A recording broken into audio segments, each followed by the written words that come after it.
네, 안녕하십니까. 브래드TV 시청자 여러분, 한 주 동안 잘 지내셨습니까? 레위기 토라포션 지금 계속 진행 중인데 여러분 잘 따라오고 계세요. 예, 레위기가 평소에도 좀 어려운 책입니다. 뭐 제사법 나오고 문맥도 없는 것 같고, 그죠? 뭐 스토리나 이런 이야기 형식도 없기 때문에 사람들이 참 읽기 힘들어하죠. 그죠? 뭐 이 헌법책 읽는 거하고 좀 비슷합니다. 문맥이 없이 그냥 법이 쭉쭉 나와 있으니까요.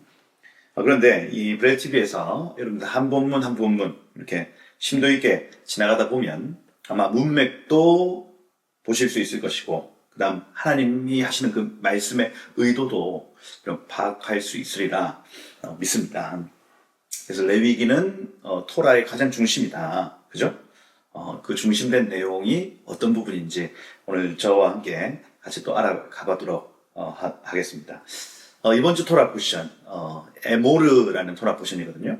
같이 한번 시작해 보시죠. 네, 이번 주 토라포션은 에모르입니다. 에모르는 아마르라는 단어에서 왔어요. 아마르는 말하다, 연설하다, 대화하다, 다양하게 쓰입니다. 그런데 말하는 것이에요. 말하는 것. 레위기 21장 1절에 보면 이렇게 되어 있어요. 여호와께서 모세에게 이르시되 아론의 자손 제사장들에게 말하여 이르라, 이렇게 되어 있습니다. 말하여 이르라 할 때 이르라 하는 이 단어가 명령형, 아모르의 명령형, 에모르입니다. 그래서 이번 주는 명령해야 되는 주간이구나, 말해야 되는 주간이구나, 선포해야 하는 주간이구나, 이렇게 알 수가 있죠. 토라포션 잘 읽는 방법이라고 했습니다. 주제에 따라서 읽는 방법이에요. 그래서 이번 주 본문이 레위기 21, 22, 23, 24 총 4장입니다. 에모르 본문. 21장, 22장에는 선포하는 제사장이 가져야 될 덕목, 23장에는 무엇을 선포하냐 할 때에 하나님의 시간을 선포한다는 개념입니다. 그리고 그 시간과 장소, 24장에는 장소에 대한 개념이죠. 금초대가 있는 곳, 떡상이 있는 곳, 시간과 장소를 선포한다는 개념입니다. 그래서 이 에모르는 제사장이 선포해야 된다. 무엇을 선포하냐? 하나님의 시간을 선포한다. 하나님의 장소를 선포한다. 그럼 그 제사장이 어떻게 살아야 되냐? 21장, 22장 이렇게 나오는 본문이에요. 여러분, 모세는요, 레위기를 통해서 레위인과 제사장을 세워요. 그들을 씻기고 기름 부어서 예수님의 형상을 만드는 얘기가 여기 레위기입니다.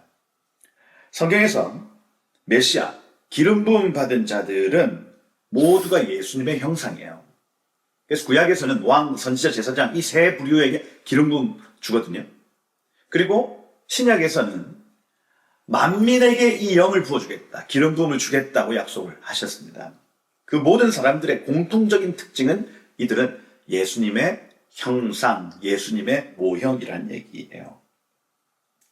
그래서 천국에 계신 예수님을 나타내는 사명을 제사장이 가지고 있다, 왕이 가지고 있다, 선지자가 가지고 있다.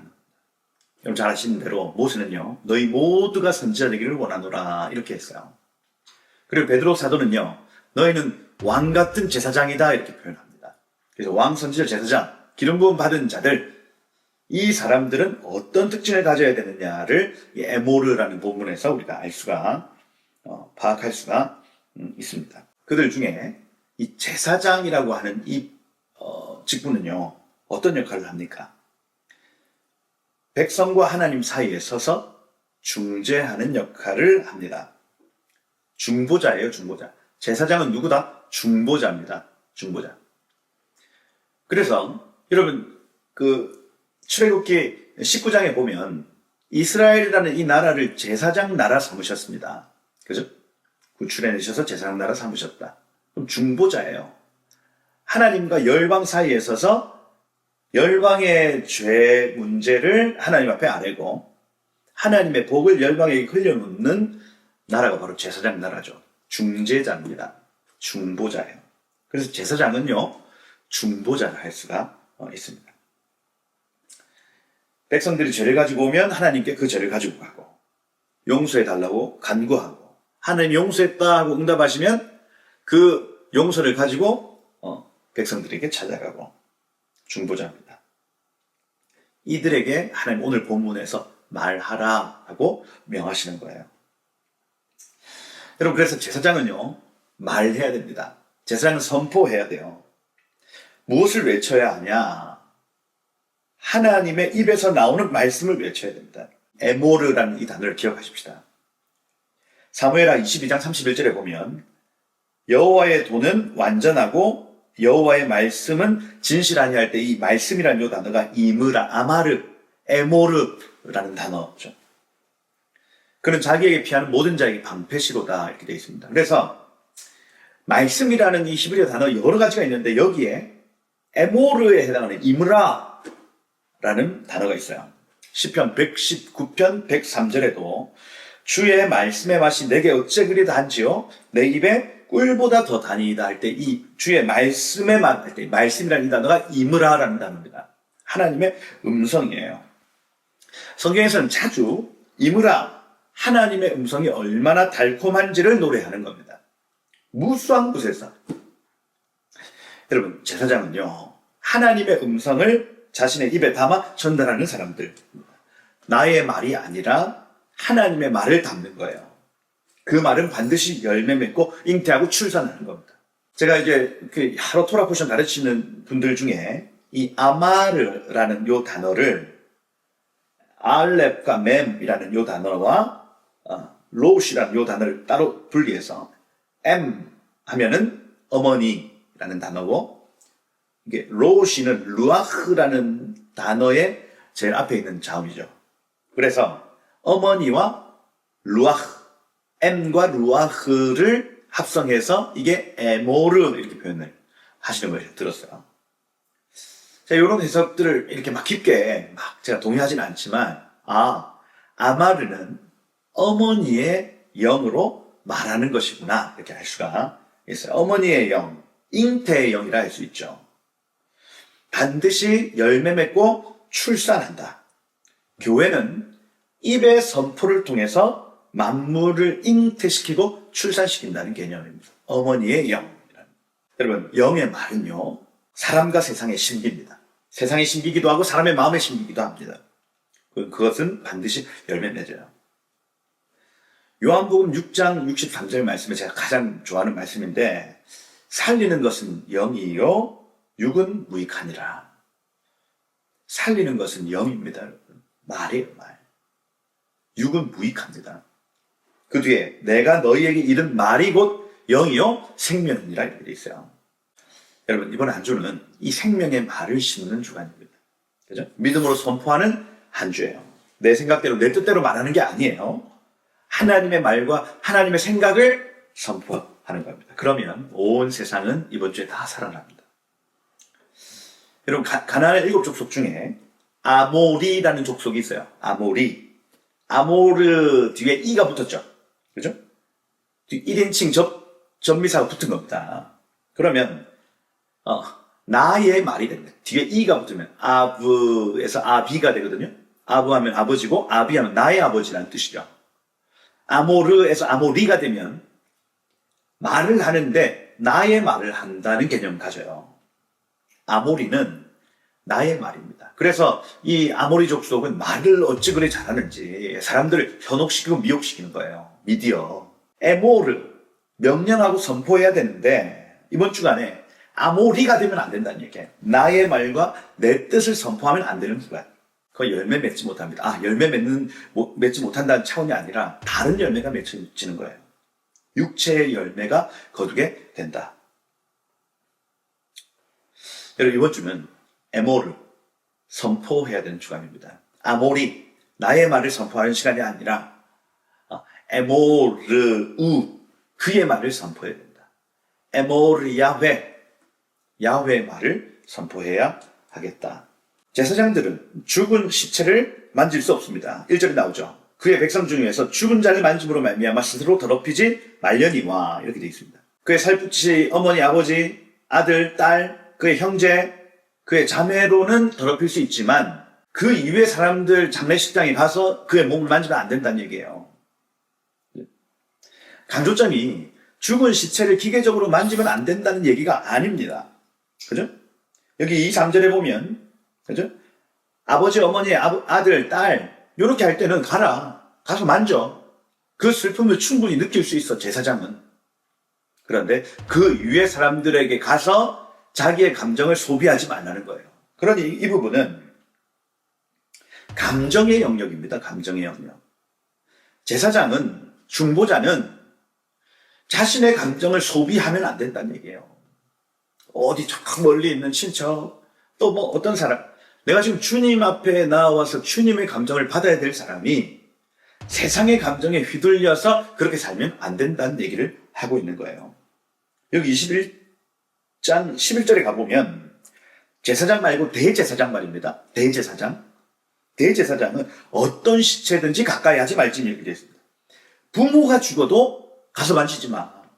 아들, 딸이 죽어도 가서 만지지 마. 이렇게 말합니다. 제사장 위에요. 더 큰 사명을 가진 중보자가 있습니까? 그럼 그는 내 어머니, 아버지가 죽어도 거기에 내 감정을 쏟지 말라고 말하고 있다. 21장 4절에 보세요. 제사장은 그의 백성의 어른 인적할 때 이 어른이란 단어가 바알이죠. 바알은 주인입니다. 그 백성들이 가지고 있는 모든 영적인 것들의 주인, 그게 제사장이에요. 자신을 더럽혀 속되게 하지 말라 할 때 이 속되게라는 요 단어가 할랄이죠. 할랄하면 찔러 상처를 주는 것을 의미합니다. 다시 얘기해서 제사장의 감정, 제사장의 지식, 제사장의 의지는 보호받아야 된다는 얘기예요. 보호돼야 된다. 상처가 나면 안 돼. 이 일을 섬길 때는. 그렇게 말하고 있어요. 그 연장선에서 여기 보세요. 5절에 보면 제사장들은 머리털을 깎아 대머리 같게 하지 말며, 이 머리를 깎는 것이거든요. 이거 슬픔의 표현입니다. 머리를 깎는다고 하는 것. 그 다음 자기 수염 양쪽을 깎지 말며, 이것도 여기 수염을 기른 유대인들이 이거 언제 자릅니까? 장례식에 자르죠. 슬픔의 표현입니다. 살을 베지 말고 할 때, 너무너무 슬플 때는 이 사람들 살을 베고 옷을 찢고 죄를 뒤집어 써요. 자기의 슬픔을 그렇게 표현하는 겁니다. 그러니 내 감정을 소비하지 말라는 얘기예요. 중보자들이요, 여러분 이 땅에 있는 모든 슬픔과 어떤 분노와 우울에 여러분의 감정을 소비하면 안 돼요. 제사장은 중보자다.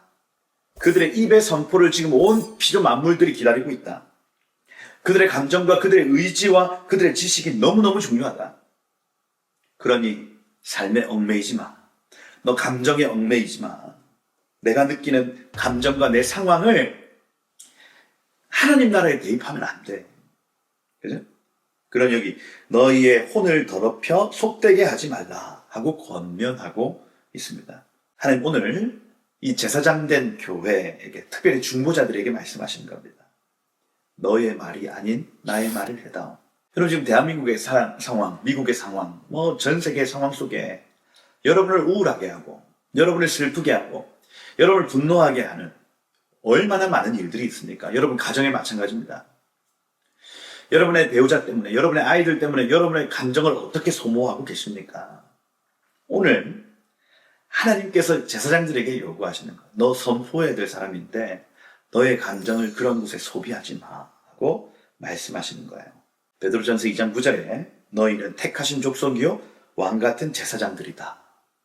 하나님 우리를 제사장으로 부르셨어요. 계시록 5장 10절에도 그들로 우리 하나님 앞에서 나라와 제사장들을 삼으셨으니 이렇게 돼 있죠. 그들이 땅에서 왕노릇 하리로다. 제사장이고 너희는 왕이야 말씀하세요. 여러분 하나님의 말을 선포하십시다. 교회의 입술에 지금 모든 것이 달려 있어요. 아모리 나의 말을 심으면 내 것이 나오죠. 한국교회가 지금 굉장히 중요한 시간을 보내고 있습니다. 내 생각을 심어버리면 내 것이 나오죠. 내 감정을 심으면 내 것이 나오죠. 내 상황을 따라 말하기 시작하면 나의 한계가 나타나는 겁니다. 여러분 하늘의 말로 우리의 입을 채우세요. 말씀으로 우리의 입을 채우십시다. 교회의 선포를 통해서 만물이 충만케 되어지는 거예요. 내가 천국 열쇠를 너희에게 주노니, 내가 이 반석 위에 내 교회를 세웠다. 내가 천국 열쇠를 너희에게 주노니, 너희가 이 땅에서 풀면 하늘에서 풀리고 이 땅에서 묶으면 하늘에서 묶일 것이다. 할렐루야. 이번 주는요, 대한민국과 열방의 교회들이 하나님의 말들, 그것을 가지고 축복하기 시작하고, 왕 같은 제사장들의 그 축복과 선포를 통해 하나님의 일들이 나타나는 복된 한 주가 되어질 것이다. 아멘이시죠? 네, 여러분, 그러한 한 주 되기를 축복합니다. 여기 레위 21장에 보면 두 가지 경우로 그의 영혼을 더럽히지 말라고 권면합니다. 죽은 자에게 내 감정을 쏟지 마. 그 다음, 아내에게 아내 때문에 내 감정을 쏟지 마 하는 거예요. 21장 1절에 죽은 자를 만짐으로 더럽히지 말라. 그죠? 감정 소모하지 말라는 얘기입니다. 레위 21장 14절에 부정한 장녀나 이혼당한 여인을 취하여 아내를 삼아 속되게 하지 말지니 이렇게 되어 있어요. 여기서 속되게 하지 말라는 요단, 아까 말씀드린 대로 할랄이라는 단어입니다. 찌르다, 상처를 주다, 찔러 상처 주는 것을 의미해요. 두 가지를 우리가 알 수가 있습니다. 이걸 통해 유추할 수 있죠. 첫째, 가까운 사람이 죽으면 나의 감정에 찔러 상처가 나타난다는 얘기예요. 기도를 감당할 수 없는 상태, 중보를 감당할 수 없는 상태가 될 수 있다는 얘기죠. 그런데 제사장들아, 대제사장아, 너의 감정을 거기에 소비하지 마. 둘째, 사랑하는 이와의 관계 속에서 우리의 중보가 상처가 날 수 있다는 얘기입니다. 제사장은 보호받아야 돼요. 중보자는 보호받아야 됩니다. 자신의 감정과 상황에 빠지지 않도록 보호되어야 돼요.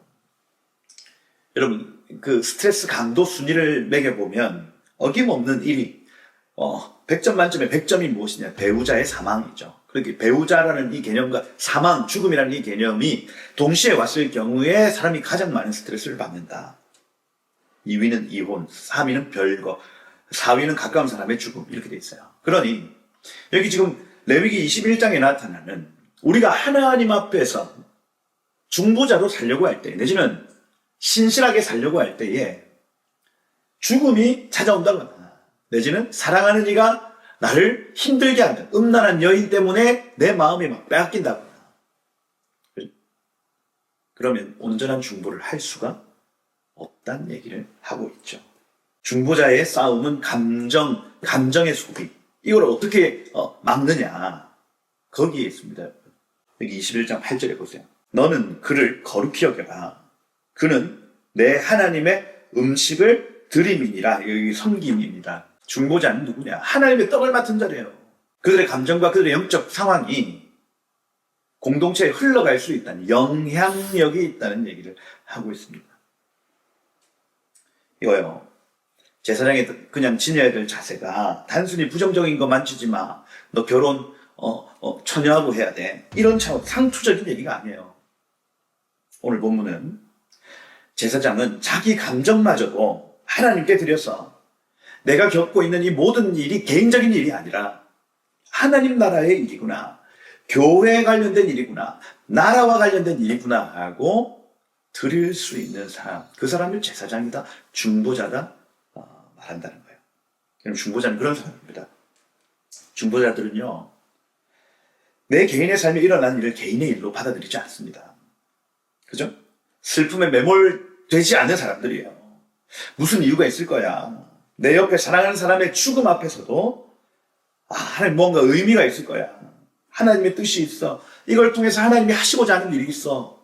교회와 성도와 민족과 나라와 열방을 위해서 기도할 수 있는 사람들이라는 얘기예요. 그 사람들이 바로 중보자, 제사장, 기름 부음 받은 자라는 얘기예요. 여러분 왕같은 제사장이십니까?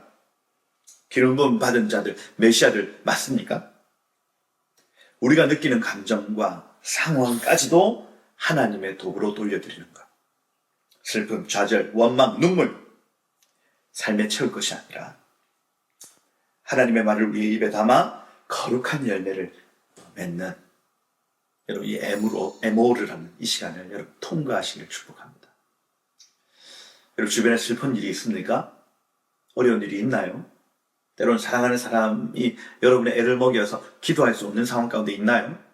그 모든 것을 하나님께 돌려드리고 중보의 자리로 나아가시는 여러분 되시기를 예수 이름으로 축복드립니다. 오늘 본문 레위기 21장 16절에 보면 아론에게 말하여 이르라 누구든지 육체에 흠이 있는 자는 하나님의 음식을 대하여 가까이 오지 못할 것이니 이렇게 되어 있죠. 흠이 있는 자는 가까이 올 수 없다. 그 떡을 섬길 수 없다 하고 선언합니다. 이 말씀을 기계적으로 읽으면 여기 18절에 보세요. 맹인이나 저는 자, 코가 불완전한 자, 지체가 더한 자, 발이 부러진 자, 손이 부러진 자, 등이 굽은 자, 키가 못 자란 자, 키 못 자란 저도 키가 막 크진 않은데 그럼 저는 쓰임 못 받습니까? 이게 기계적으로 읽으면 상처 같아요. 내가 소경이 되고 싶어서 소경이 됐나? 근데 여러분 모든 명령에는 이유가 있다고 말씀드렸죠. 제사장, 하나님의 떡을 맡은 자, 이건요 천국에 있는 대제사장이신 예수님의 모형입니다. 그분을 닮은 사람들이 연결된 사람들이 이 땅에 기름 부음 받은 자들이죠. 왕 선지자장. 이 사람들은요 예수님의 모형입니다. 그러니 예수님은 여러분 눈이 가려져 있습니까? 눈이 희미합니까? 아니죠. 명확하게 보시는 분이에요. 곧 맹인은 눈이 어두워 보지 못한 사람을 의미합니다. 영적인 눈이 뜨여지지 않으면 하나님의 말씀 섬길 수 없다는 거 얘기해요. 우리 예수님은 정확하게 보시는 분이시니까. 다리 저는 자, 다리 저는 자는 뭐 어떤 의미일까요? 깨닫기는 합니다. 보기는 합니다. 듣기는 합니다. 그런데 움직여지지 않는 사람, 하나님의 말씀을 섬길 수 없다. 하나님의 음성을 선포할 수 없다는 얘기. 코가 불완전한 자, 이 강제로 묶여있다. 헤렘이거든요, 헤렘. 그죠? 깨닫기는 하나, 분별하지 못하는 사람이겠죠. 그죠? 지체가 더한 자, 사라라는 묘단어인데, 기준보다 뻗어 있다, 이렇게 돼 있죠. 그게 무슨 얘기입니까? 양쪽 발, 양쪽 손이, 길이가 일치해야 되는데, 얘는 더 나가 있다는 얘기예요. 그죠? 그럼 뭐예요? 선을 넘은 상태죠. 하나님이 원하시는 것보다 앞서 있는 상태. 부정하다는 얘기예요. 등이 굽은 자, 키 못 자란 자. 이런 역시 마찬가지죠. 하나님이 주시는 힘으로 이거 성장하고 자라야 되는데 자라지 못했다는 얘기. 눈에 백막이 있는 상태 역시도 백막이라는 이 단어가 트발룰 이렇게 표현합니다. 트발룰은 모호하다, 불분명하다 이렇게 돼 있죠. 하나님 나라를 깨닫지 못하고 모호한 상태. 하나님의 떡을 섬길 수 없다. 22절에 보면 이 사람들을 먹을 수는 있어요. 그런데 휘장 안에 들어가서 그분의 말씀을 담당할 수는 없습니다. 하나님과 동력관계, 기름 부음의 단계에서는 하나님의 말씀을 보고 듣고 깨닫고 행하는 사람들만이 주님과 동력할 수 있다는 얘기예요. 여러분 눈이 열리시길 축복합니다. 그죠? 여러분의 손과 발이 성하시기를 축복해요. 예수 그리스도의 보혈로 주님과 동행하시기를 축복합니다. 성령의 기름 부음으로 주님과 동력하시기를 축복합니다. 휘장을 넘어 들어가 그 영원한 기쁨 안에 거하시기를 축복해요. 주님과의 동행에는 기쁨이 있고 주님과의 동력에는 영광과 상급이 있습니다. 기쁨과 영광과 상급을 모두 누리시는 여러분 되시기를 예수 이름으로 축복드려요. 그리고 22장에 가보면 아예 먹지도 못하는 사람들이 나타납니다. 아까 부정한 자들은 동력은 못해도 동행 내지는 하나님과 식탁 교제를 할 수 있다고요. 그런데 여기 22장 1절부터 나타나는 얘기는 아예 이 하나님과 교제할 수도 없는 상태. 22장 3절에 보세요. 그들에게 이르라. 내 자손 중 대대로 그 몸이 부정하면서 내 성물에 가까이 하는 자는 내 앞에서 끊어질 것이다. 곧 나병한 자, 유출자, 시체에 접촉한 자, 설정한 자, 부정하게 하는 벌레에 접촉한 자, 부정한 이 성물을 먹지 못할 것이요 이렇게 했죠. 지난 시간에 배운 내용 아닙니까 이거? 나병한 자 뭐예요? 수문제입니다. 수문제가 있으면 성물을 먹지도 못해. 유출병, 잉태하지 못한 상태죠? 성물을 먹지도 못해. 부정한 벌레 만지면 안 돼. 날개가 있지만 날아오지 못한 상태. 안 돼. 그죠? 시체, 찢긴 고기를 먹는 사람 안 된다. 썩은 시체를 먹는 사람 안 된다는 얘기예요. 우리가 먹을 양식이 있는데 하늘에 있는 양식, 생명의 양식이죠. 말씀을 잉태하고 출산하고 열매 맺는 사람들. 그죠? 날개가 있어 활짝 날아오르는 사람들. 영원한 생명의 떡인 하나님의 말씀을 기뻐하는 사람들. 이 사람들이 하나님과 동역하고 하나님과 교제할 수 있는 사람이라는 얘기예요. 일반인, 손님, 품꾼은 이거 먹지도 못합니다. 오직 하나님과 동력하는 사람들만 먹는 양식이 있다고 가르쳐요. 그게 22장의 내용입니다. 여기 22장 10절에 일반인들은 선물 못 먹는다.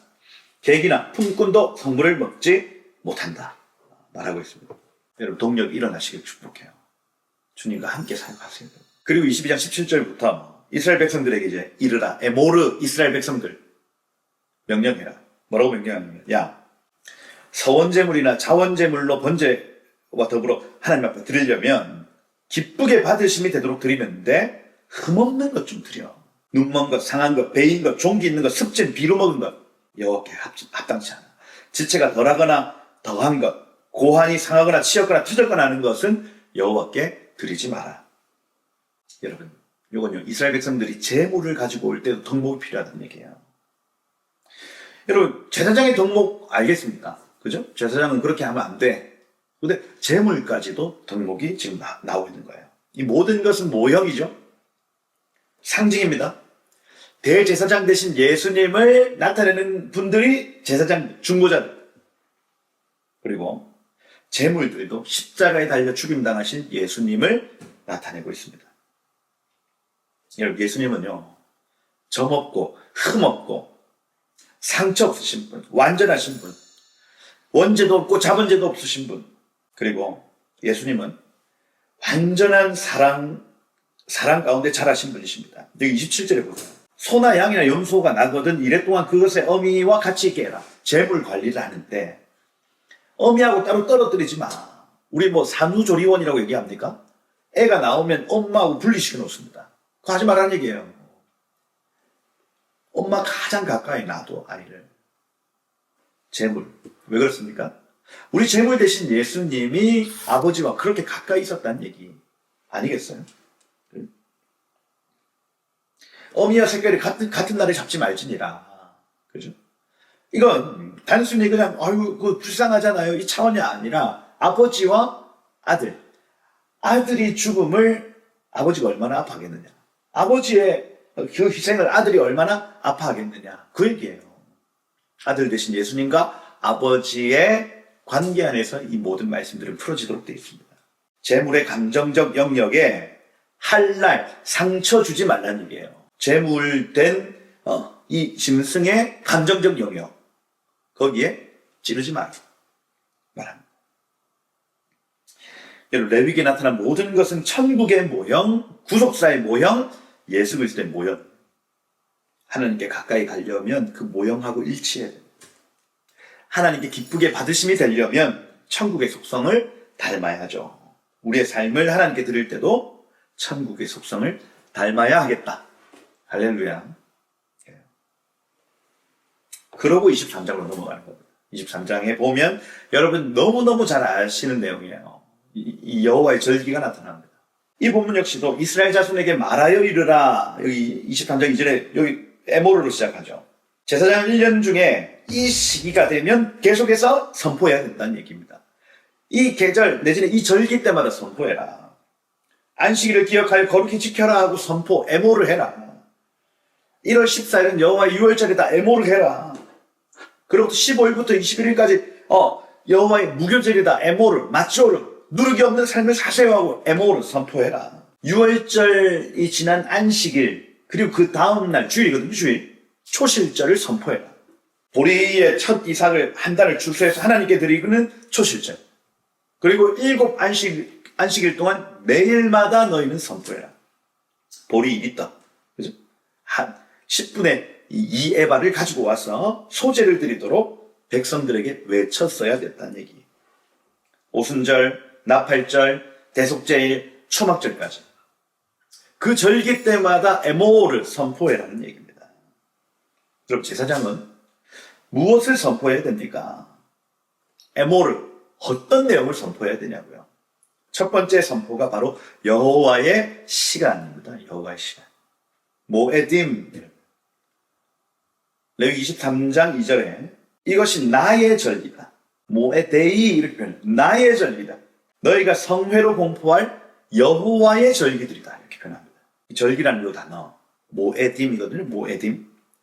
미마모 하면은 앞에 미마 모가 붙으면 동사를 명사로 바꿔주는 거. 그러면 뒤에 나오는 에드라는 거. 야아드, 야에드 요 단어가 중요합니다. 야에드. 야아드는 지정하다, 지명하다. 그럼 지정한 시간, 지명한 시간이겠네요. 그때마다 제사장은 선포해야 된다는 얘기. 여러분, 하나님은요 모든 시간을 지정하셨습니다. 주로 이 표현을 신학적으로는 창세 전부터 예비하셨다, 예정하셨다 이렇게 표현해요. 하나님의 시간표는 다 정해져 있습니다, 여러분. 그죠? 제사장은 뭐 합니까? 그 정해진 시간표가 오면 외치는 거예요, 에모르. 시간이 되면 외치면 됩니다. 제사장이 뭘 외칩니까? 정한 시간표를 보고, 백성 여러분, 지금은 초막절입니다. 추수가 완성돼야 돼요. 외치는 거예요. 그죠? 지금은 초실절입니다. 개인의 추수를 시작하세요. 이방인의 충만한 수가 돌아오는 이제 오순절입니다. 그죠? 과일 추수가 이루어지고 있어요. 지금은 유대인들이 돌아오고 있습니다. 교회는 하나님의 시간표를 말하고 외쳐야 된답니다. 세상 사람들의 논쟁, 전문가들의 조언에 따라 시간을 계획하는 사람들이 아니라고요. 하나님의 시간을 파악하는 일, 하늘이 정하신 시간을 파악하고 하늘이 정하신 계획을 선포하는 곳이 바로 교회요, 하나님의 사람들의 일이라고요. 여러분, 교회가 이것을 잃어버렸어요. 세상에 답이 되지 못합니다. 그런데 마지막 때 교회는 이걸 회복할 겁니다. 매 달마다 하나님 정하신 시간이 있습니다. 매 1년마다 하나님 정하신 시간이 있어요. 그것마다 선포하는 거예요, 여러분. 제사장은 하나님의 시간을 선포하는 사람이다. 여러분, 교회의 권위, 제사장의 권위, 중보자의 권위가 이 한 주에 회복될 것이다. 여러분들은 하나님의 시간을 선포하셔야 한다. 이 제사장에게 또 뭘 선포해? 여기 24장에 가보면, 레위기 24장에 가보면 이스라엘 자손에게 명령하여 불을 켜기 위해 감람을 찧어낸 순결한 기름을 내게 가져오게 하여 등잔불을 켜두게 할지며 항상 등잔불을 정리해라고 명령하시는 겁니다. 이거 뭡니까? 장소죠. 제사장은 무엇을 선포해야 됩니까? 장소를 선포해야 됩니다. 하나님의 임재의 장소를 선포하는 거예요. 하나님의 부흥의 장소를 선포하는 거예요. 장소를 선포한다. 올리브를 빻아 순결한 기름을 만들어 등잔불을 밝힐 곳. 그 다음 안식일마다 떡 12개를 굽되, 그죠? 10분의 2 에바를 가지고 떡을 구웠어. 8절에 보면 안식일마다 이 떡을 여호와 앞에 항상 진설할지니 이렇게 되어 있습니다. 이 매주마다 7일에 한 번씩 떡이 갈아지는 곳, 성령의 임재가 날마다 끊어지지 않는 곳, 이걸요 제사장이 계속 선포해 주는 거예요. 이 장소입니다. 이 장소입니다. 선포해 주는 거예요. 제사장은 뭘 외치냐? 모에딤, 하나님의 시간을 외치는 사람들이다. 제사장은 뭘 외치냐? 하나님의 장소를 선포해 주는 사람들이다. 하나님은 모든 시간을 이미 정하셨다. 하나님은 은혜를 부을 장소를 정하셨다. 시간, 공간, 인간이 회복되어지면 하나님의 임재와 영광이 그 가운데 임한다는 얘기입니다. 여러분, 일주일에 한 번 이 말씀의 떡이 새롭게 진설되어지는 것, 이게 지금 우리가 하고 있는 일이 아니에요. 영의 양식이 끊어지지 않게 하는 일. 지난주의 말씀으로 이번 주를 살지 않는 겁니다. 그죠? 매주마다 새로운 말씀의 떡이 진설병상으로 올라가는 거예요. 매주 새로운 말씀을 먹어야 우리 살아요. 우리가 예수님의 형상으로 변화됩니다. 교회는 이렇게 끊어지지 않는 임재와 끊어지지 않는 말씀으로 충만, 진리와 성령으로 충만하여 하나님을 예배하는 것입니다. 여러분, 그 장소를 선포합니다. 하나님이 마지막 때 이 교회를 충만하게 하실 거예요. 그래서 제가 지금 애틀란타 땅에 와 있는데 애틀란타 땅을 계속 축복하는 겁니다. 이 장소입니다. 하나님의 임재의 불이 꺼지지 않는 곳, 하나님의 말씀의 떡이 새롭게 임하는 곳, 축복해주는 것. 하나님의 시간표에 따라 가는 곳마다 할렐루야. 그게 24장에 나타나더라. 그리고 마지막 이 디브리의 딸, 그죠? 여기 24장 10절에 보면 어떤 사람이 이스라엘 사람들하고 막 진영에 싸웠어요. 근데 이 사람은 애굽 사람 아버지와 여기 단지파 디브리의 딸 슬로밋의 아들이었어요. 근데 그 싸우면서 어떻게 했냐면 여호와를 저주하고 모독합니다. 근데 여기서 힌트를 주죠. 디브리라는 이 단어 말입니다. 디브리. 따바르 뒤에 이가 붙어요. 아까 아마르라는 단어 뒤에 붙으니까 에모리, 아모리 이렇게 표현하죠. 아모리. 디브리 하면은 나의 말이에요. 나의 말. 디브리의 딸. 이렇게 있어요. 이 언약 백성, 애굽에서 출애굽할 때 섞여 나온 애굽 사람과 여기 이스라엘 사람이 결혼했어요. 단지파. 여기 슬로밋이, 샬롬입니다. 샬롬. 슬로밋. 얘 둘이가 결혼을 해서 아이를 낳았는데 얘가 싸움하다가 여호와를 저주하네. 여호와를 모독하네. 왜 이런 결과가 나타납니까? 엄마의 영향력이죠. 엄마가 날마다 이 아이에게 어떤 모습을 보였냐. 디브리. 나의 말. 그죠? 내 감정, 내 상황, 내 형편. 이걸요. 하나님의 말씀보다 먼저 생각했던 사람이었겠네요. 싸움이 나니까 그동안 받았던 차별, 억울함, 광야에서 힘들었던 기억, 이게 막 올라와서 감정이 지금 하나님보다 높아진 거예요. 그러니 하나님 저주하죠. 그래서 디브리. 명확합니다, 여러분. 이번 주. 에모르. 나의 말이 아닌 하나님의 말을 선포하는 주간이다. 여러분 지금 이제 대선이 코앞입니다. 코앞에 왔어요. 이때 우리의 감정대로 말할 것이 아니라 하나님의 말을 하는 거예요. 그죠? 하나님의 말. 우리 입에 나오는 모든 것은 불같이 모든 것을 태울 수가 있는 말입니다. 그죠?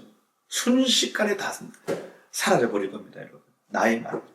그런데 이 마귀적이고 정력적이고 세상적인 말을 버려버리고 하나님이 주신 하늘로부터 오는 지혜로 말하기 시작한다면 놀라운 풍성한 열매가 우리의 삶에 나타날 것이에요. 이번 주는 에모르, 말하고 선포하는 주간이다. 우리의 입이 아모리, 디브리, 나의 말 하지 않고 그거 잠시 거두고 주님의 말을 해야 될 때일 줄 믿습니다. 여러분들 왕같은 제사장. 우리 입에는 권세가 있다. 그죠? 입에 말을 심으면 영의 말, 영의 열매가 나타난다. 대한민국의 지금 정치, 경제, 그죠? 사회, 교계, 언론, 교육, 가정, 모든 영역, 현실을 바라보면 나의 말이 나오죠. 근데 믿음의 눈을 들어 하늘의 시선으로 바라보면 주의 말이 나오도록 되어 있습니다. 여러분 이번 주는 주님의 말을 해야 되는 시간이다. 여러분의 말을 통해서 하나님이 일하시고 하나님이 적극적으로 개입하시고 하나님이 역사하시고 하나님 주장하시고 하나님이 다스리시는 은혜가 이 땅에 풀어질 것을 예수 이름으로 축복드립니다. 한번 기도하겠습니다. 주님, 이번 한 주에 말하게 하십시오. 우리의 입에 주님의 말을 넣으십시오. 담대하게 세상을 향해 현실을 향해 믿음의 말을 하고 긍정적이고 진취적이고 능동적이고 미래적인 말들을 쏟아내게 하십시오. 주님, 우리의 말대로 되게 하십시오. 지금 이 영상을 보는 모든 자들의 건의에 옷을 입히십시오. 말대로 되어지게 하십시오. 여러분. 우리의 삶을 성결하게 합니다. 제사장의 옷으로 갈아입습니다. 주님, 기름 부어 주십시오. 지금 기름 부어 주세요. 하나님, 우리의 입술로 주님의 시간을 정확하게 선포하게 하시고 주님의 장소를 정확하게 선포하게 하시고 각 시즌마다 하나님 깨닫게 하는 말들이 우리 입에서 터져 올라오게 하시며 백성들이 어떻게 행할지를 밝히 보이는 중보자들을 일으켜 주시옵소서. 선지자들을 일으켜 주시옵소서. 교회들을 일으켜 주시옵소서. 하나님, 우리가 기름을 짭니다. 오늘도 우리의 고난을 사용하셔서 교회 불을 밝혀주시고 매주 새롭게 선포되어지는 말씀을 통해서 좋은 꼴들, 그래서 하나님 하나님 임재의 장소가 회복되게 하시며 하나님의 시간, 하나님의 장소에서 하나님의 사람들이 주님을 예배하다가 주님을 경험하는 복된 한 주 되게 하여 주시옵소서. 그렇게 일하실 주님을 기대하며 살아계신 예수 그리스도의 이름으로 기도드립니다. 아멘. 네, 이번 주 여기까지 하도록 하겠습니다. 저는 다음 주에 이 베하르 베후코타이 이 본문, 레위기 마지막 본문입니다. 레위기 끝났어요 이제. 할렐루야. 그 본문 여러분들과 다시 만나 뵙도록 하겠습니다. 영상에 도움이 되셨으면 댓글 남겨주시고 또 우리 제작진들에게도 감사의 표현 하시며 이렇게 했으면 좋겠어요. 이번 한 주도 여러분 승리하십시오. 감사합니다.